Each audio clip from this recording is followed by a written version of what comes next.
सभी विद्यार्थियों को नमस्ते।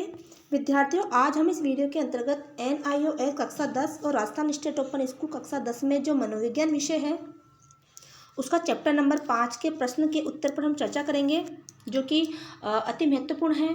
तो ये आपके पाठ में भी दे रखे हैं, तो उनके क्वेश्चन के आंसर क्या है इस पर हम देखेंगे।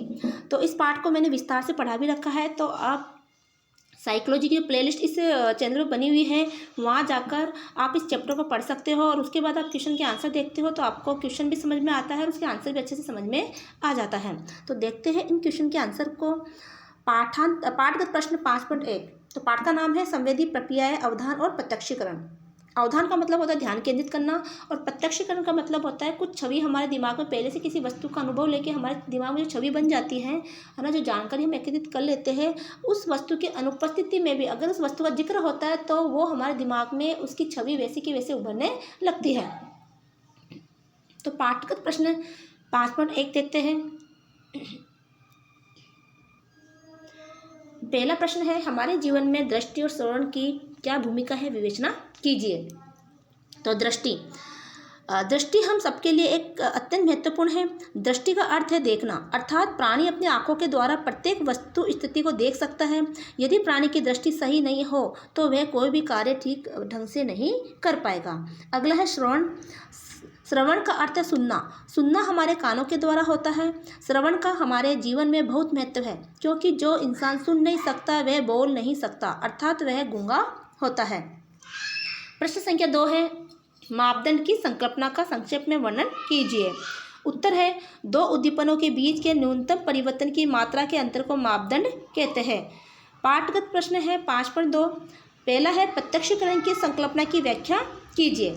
उत्तर है, जब एक वस्तु का आंतरिक प्रदर्शन होता है जिसकी पहले संवेदना बन चुकी है, प्रत्यक्षीकरण है। यानी कि पहले उससे संबंधित संवेदना हमारी बन चुकी है। मान लो आपने फर्स्ट बार किसी वस्तु को देखा है ना, अब वो वस्तु की संवेदना जो हमारे अंतर्मन में बन चुकी है, अब जब वस्तु हमारे सामने नहीं है और कभी उसका जिक्र होता है उस वस्तु का, तो फिर हमारे जहन में उसकी छवि उभरने लगती है।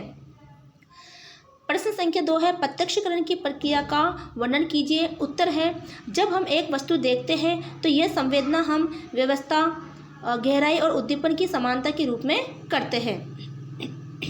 पाठगत प्रश्न 5.3 है, जिसका पहला प्रश्न है, प्रत्यक्षीकरण व्यवस्था के विभिन्न निर्धारकों का वर्णन कीजिए। कि प्रत्यक्षीकरण में जो उसके निर्धारक कौन कौन से हैं।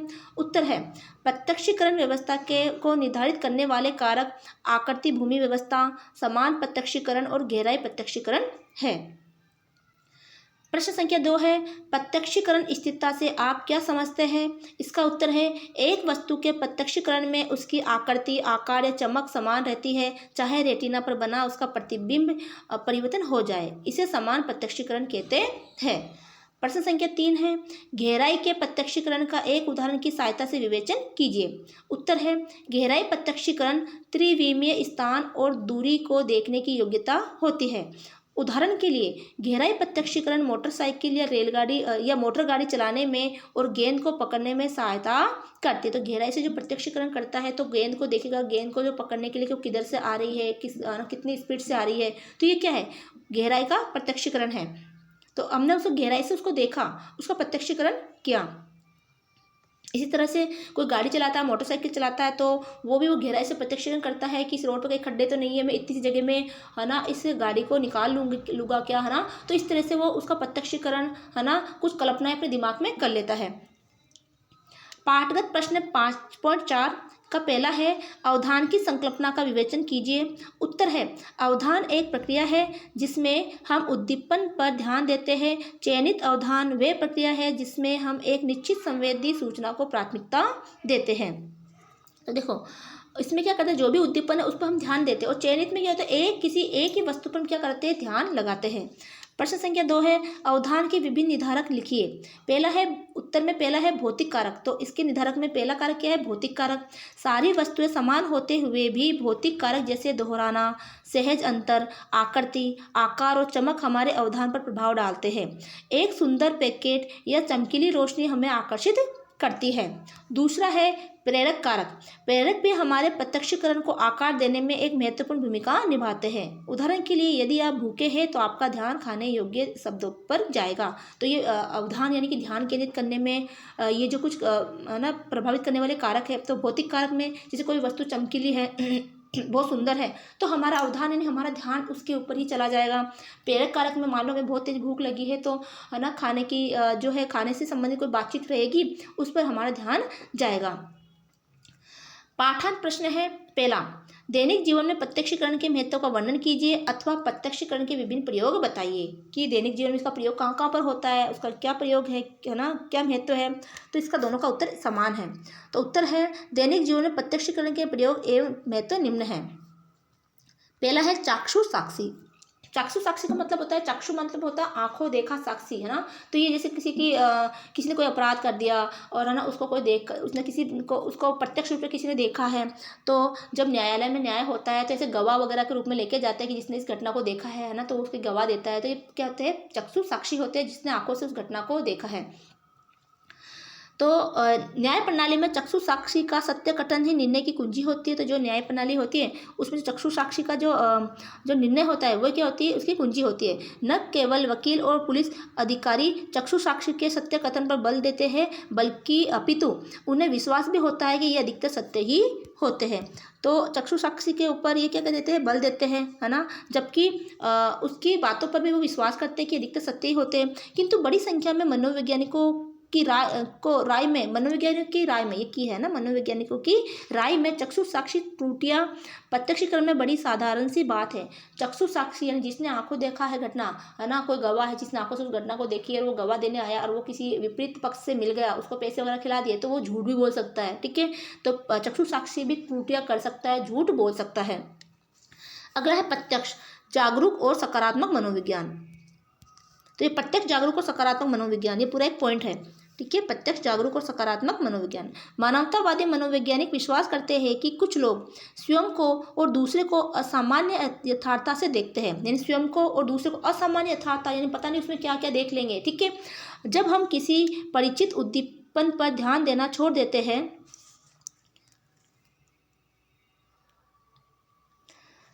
तो वह अभ्यासिक अनुक्रिया होती है। जब एक उद्दीपन क्या करते हैं, जब एक उद्दीपन है, ठीक है, जब एक उद्दीपन बिना किसी परिवर्तन के बार बार होता है तो हमारी अनुक्रिया अभ्यासवश हो जाती है। यानी कि देखो जब कोई उद्दीपन बार बार होती है तो हमारी जो अनुक्रिया है वो क्या होती है, अभ्यास हमें उसमें आदत हो जाती है। जैसे मान लो कोई गाड़ी चलाता है ना, स्टार्टिंग में जब वो गाड़ी चलाना सीखता है तो उसका पूरा ध्यान उस गाड़ी पर होता है। कोई से बात भी करता है तो उसको मना कर देता है कि तुम मुझसे बात मत करो, मेरे से कोई गलती हो जाएगी, एक्सीडेंट हो जाएगा, है ना, या कोई दुर्घटना हो जाएगी। लेकिन है ना जब उसकी वो आदत में आ जाता है, अभ्यास में आ जाता है तो बात करते करते भी अच्छे से वो गाड़ी चला लेता है। तो ये क्या हो गई है, अनुक्रिया उसकी अभ्यासवश होती है। या उसकी कमी हो जाती है तो ऐसा आभास होता है कि रचनात्मक व्यक्ति बार बार आने वाले उद्दीपनों पर भी ध्यान देता है। या उसकी कमी हो गई है ना, उसकी प्रैक्टिस कम हो गई तो फिर वो बार बार उस पर क्या देगा, ध्यान देगा, अच्छे से उसको कोशिश करेगा उसको चलाने की, ठीक है, इधर उधर में अपना ध्यान नहीं भटकाएगा। तीसरा है ध्यान देने का मूल्य। हम बातों को बिना उसके संभावित विभिन्नता पर ध्यान दिए साधारण तौर पर लेते हैं। प्रत्यक्ष की स्पष्टता के लिए अधिक से अधिक ध्यान देने का प्रयास आवश्यक है। प्रत्यक्ष आदतों को तोड़ना और आदत निर्माण में बाधा डालना लाभप्रद परिणाम देता है। यदि आप एक ही सच्चाई को दूसरा अर्थ देकर स्वयं के प्रत्यक्षीकरण पर प्रश्न लगाना प्रारंभ करें तो आप अपनी अनुक्रिया में अद्भुत परिणाम पा सकते हैं। प्रश्न संख्या 2 है, प्रत्यक्षीकरण की परिभाषा दीजिए और प्रत्यक्षीकरण व्यवस्था के नियम भी बताइए कि प्रत्यक्षीकरण किसे कहते हैं और प्रत्यक्षीकरण की व्यवस्था के नियम भी हमें बताने हैं। उत्तर, प्रत्यक्षीकरण की प्रक्रिया संवेदन की प्रक्रिया से प्राप्त होती है और किसी व्यवहार करने की प्रक्रिया से पहले तक होती रहती है। अतः प्रत्यक्षीकरण की प्रक्रिया संवेदन तथा व्यवहार करने की क्रिया के बीच की क्रिया है। अर्थात प्रत्यक्षीकरण एक ऐसी प्रक्रिया है जिसके द्वारा जीव को अपने आंतरिक अंगों तथा अपने वातावरण के बारे में सूचना मिलती है। प्रत्यक्षीकरण व्यवहार के नियम। प्रत्यक्षीकरण एक व्यवस्थित प्रक्रिया है। प्रत्यक्षीकरण व्यवस्था के सबसे सामान्य रूप को आकृति भूमि व्यवस्था कहते हैं, जिससे संवेदना समूह वस्तुओं में या आकृतियों के समूह में आ जाते हैं जो एक सादी पृष्ठभूमि पर उभरता है। एक पृष्ठभूमि के विपरीत या गाढ़े भाग की आकृति को प्रत्यक्ष किया जा सकता है। प्रत्यक्ष यानी इसको देख सकते हैं, अगर किसी पृष्ठभूमि पर कोई आकृति उभरी हुई है, कोई डिजाइन बनी हुई है, तो उसको हम आंखों से प्रत्यक्ष रूप से उसको देख सकते हैं। प्रश्न संख्या 3 है, गहराई प्रत्यक्षीकरण और निरंतर प्रत्यक्षीकरण की संकल्पना बताइए। इसका उत्तर है निरंतर प्रत्यक्षीकरण।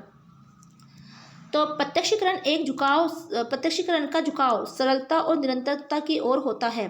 यहाँ तक कि कुछ बिंदु गोलाकार तरीके से बने हैं तो व्यक्ति उसे एक पूर्ववर्त ही समझेगा। देखो, निरंतर प्रत्यक्षीकरण मतलब कोई बिंदु अगर गोले के रूप में बना हुआ है तो वो क्या है, एक है ना, उसको वर्त ही समझेगा। गहराई प्रत्यक्षीकरण क्या होता है कि यह त्रिमितीय स्थान और यथा दूरियों के निर्णय की क्षमता है। बिना गहराई के प्रत्यक्षीकरण के आप न तो मोटर गाड़ी चला सकते हैं, न गेंद फेंक सकते हैं, न गेंद पकड़ सकते हैं। ठीक है, न गेंद पकड़ सकते हैं ना। तो अगर आपने गहराई से प्रत्यक्षीकरण नहीं सीखा है तो न तो आप मोटर गाड़ी चला सकते हैं और ना ही आप गेंद पकड़ सकते हैं, न सुई में धागा डाल सकते हैं। तो सुई में धागा डालने के लिए भी हमें कितनी गहराई से देखना पड़ता है, उसको ना ध्यान देना पड़ता है उसकी नोक पर।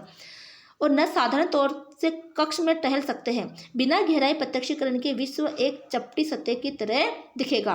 गहराई प्रत्यक्षीकरण में गहराई के संकेत वातावरण और शरीर से दूरी और स्थान की मिली सूचना से मिले लक्षण है। प्रश्न संख्या 4 है, अतीन्द्रिय प्रत्यक्षीकरण से आप क्या समझते हैं। इसका उत्तर है, अतीन्द्रिय प्रत्यक्षीकरण एक योग्यता है जो उन वस्तुओं या घटनाओं का इस प्रकार प्रत्यक्षीकरण करती है जिन्हें ज्ञात संवेदी क्षमताएं भी विस्तार से नहीं बता सकती। अतीन्द्रिय यानी हम अंतर्मन से किसी चीज़ का प्रत्यक्षीकरण करते हैं तो हमारी जो ज्ञात संवेदनाएं होती है ना, वो भी उसको अच्छे से नहीं बता पाती, लेकिन हम गहराई से उसके बारे में जानते हैं। जब एक व्यक्ति अंतर्ज्ञान से अनुभव करता है कि उसका भाई जो कि दूसरे नगर में है स्वस्थ नहीं है, अतीन्द्रिय प्रत्यक्षीकरण का एक उदाहरण है। कई बार क्या होता है कि कोई व्यक्ति हमारा बहुत प्रिय है, वो तकलीफ में होता है तो हमें अच्छा अजीब सा महसूस होने लगता है ना। तो ये क्या है, गहराई प्रत्यक्षीकरण के अंतर्गत, ये अतीन्द्रिय प्रत्यक्षीकरण के अंतर्गत आता है कि हम अंदर से उसके बारे में कुछ अनुभव कर रहे होते हैं। अब इसके अंदर कुछ उदाहरण है, जैसे कि क्लेयरवायस ये ऐसी क्षमता है जिसमें दूरी या साधारण अवरोध जानकारी प्राप्त करने में या घटना का प्रत्यक्षीकरण करने में कोई बाधा नहीं डालते हैं। कितने भी व्यक्ति कोई दूर हो, है ना, कोई भी बीच में उसमें रुकावट हो, लेकिन उसके बारे में उसको व्यक्ति को ज्ञान हो ही जाता है ना। तो ये है क्लेयरवायस, है ना। अगला है टेलीपैथी में क्या होता है, कई बार आपने देखा होगा कि कोई व्यक्ति किसी के मस्तिष्क की बात पढ़ लेता है, उसके बारे में बता देता है ना। वो कहते हैं तुम सोचो, तुम क्या कहना चाहते हो, मैं बता दूंगा, है ना। तो उसके दिमाग को पढ़ना, वही टेलीपैथी होता है। दूसरे व्यक्ति के विचारों का प्रत्यक्षीकरण या किसी अन्य के मस्तिष्क को पढ़ने की योग्यता क्या कहलाती है, टेलीपैथी कहलाती है। पूर्व ज्ञान, तीसरा है पूर्व ज्ञान, भविष्य की घटनाओं का प्रत्यक्षीकरण या भविष्यवाणी करने की योग्यता। तो ये कहलाती है पूर्व संज्ञान, यानी पूर्व संज्ञान ही आपको हो जाता है कि हाँ भविष्य में ऐसे होने वाला है। तो कई बार आपको अपने आप ही मन में महसूस होने लग जाता है, ये संज्ञान होने लगता है। चौथा है मनोगति, इच्छा शक्ति के द्वारा निर्जीव वस्तुओं पर प्रभाव डालने का प्रयास करने की योग्यता। कुछ विशेष व्यक्ति वस्तुओं को बिना स्पर्श किए केवल एकाग्रता द्वारा ही हिला देता है। तो मनोगति क्या है कि इतनी इच्छा शक्ति होती है ना, वो इतना एकाग्र होता है ना, ध्यान उसका इतना एकाग्र होता है कि वो निर्जीव वस्तुओं पर प्रभाव डालने का प्रयास ऐसा करता है कि बिना उसे हाथ लगाए, बिना उसको स्पर्श किए, उस अपनी एकाग्रता से उस वस्तु को क्या करता है, हिला देता है। तो कई बार आपने देखा होगा किसी जो धार्मिक सीरियल इस तरह के आते हैं ना, उसमें ये सारी चीज़ें दिखती है ना। जो भी धार्मिक सीरियल, रामायण है, महाभारत है, तो जो गुरुदेव है वो बैठे बैठे दूर से ही ना सब कुछ पता कर लेते हैं कि क्या होने वाला है या अभी वो कहाँ पर है। ठीक है, तो ये सारे क्या है, ये किसी की मस्तिष्क की बात को, मन की बात को पढ़ लेते हैं, बता देते हैं तुम्हारे मन में ये बात चल रही है, तुम्हारे दिमाग में ये बात चल रही है ना, या ना, या फिर किसी वस्तु को अपने ज्ञान से, अपने एक ध्यान से इसको हिला देना, है ना। तो इस तरह की चीज़ें अपने कई धार्मिक धारावाहिकों में हमने देखी है, धार्मिक जो सीरियल आते हैं उसमें हम देखते हैं। तो ये सारी इसी के अंतर्गत आता है, जो कि क्या है, ये अंतर्दर्शी अतीन्द्रिय प्रत्यक्षीकरण है, इंद्रियों से भी परे। अतीन्द्रिय का मतलब होता है अपने, हमने अपने इंद्रियों का प्रयोग नहीं किया, इंद्रियों से भी परे है वो, है ना, इंद्रियों से परे प्रत्यक्षीकरण होता है। तो उम्मीद है कि आपको ये वीडियो समझ में आया, ये चैप्टर आपको, इसके क्वेश्चन आंसर आपको समझ में आया है। तो वीडियो को ज़्यादा से ज़्यादा शेयर करें, लाइक करें और चैनल को सब्सक्राइब करें। मिलते हैं अगले वीडियो में, तब तक के लिए जय हिंद, जय भारत।